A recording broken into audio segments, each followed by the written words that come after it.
তো গাইস দেখতে পাচ্ছ আজকে আমার শখের পায়রাটা মরে গেছে। তো এর জন্য কিছুক্ষণ কাঁদছিলাম আমি। তো তারপরে জনি ভাইও ছিল আমার সাথে। তো জনি বললো যে এই পায়রাটা তো পুঁতে দিতে হবে এখন। তো আমি বললাম ঠিক আছে চ, কী করা যাবে, মরে গেছে।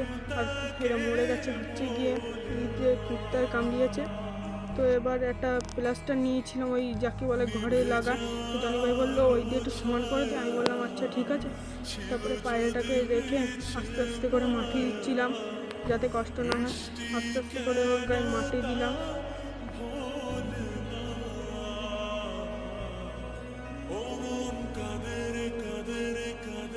তারপর জনি ভাইকে দেখাচ্ছিলাম দেখ এইখানে এইখানে কামড়িয়েছে এইটা।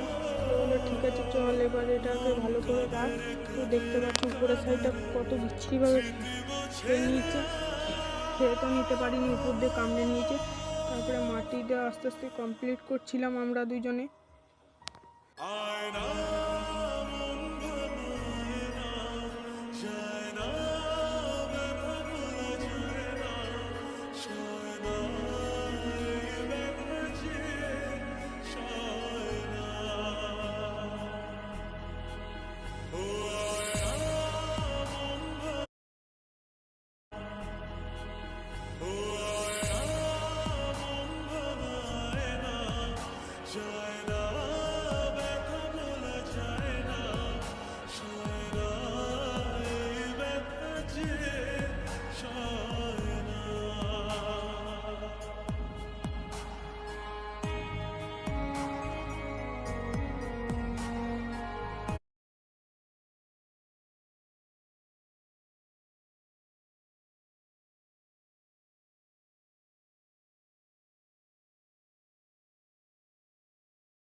তো মাটিগুলো কমপ্লিট করে দিলাম দেওয়া।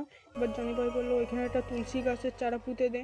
তো আমি একটা ছোটো থেকে একটা তুলসী গাছ পুঁতছিলাম। তো এটা তুলে নিই প্রথমে।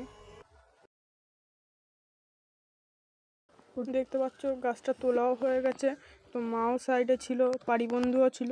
তো আস্তে আস্তে করে এটা আমি নিয়ে যাচ্ছি, নিয়ে গিয়ে ছোটো করে গর্ত খুঁজলাম ওখানে গাছটা বসানো অনুযায়ী। তো ছোট করে একটা গর্ত খুঁজছে জনি ভাই আর আমি।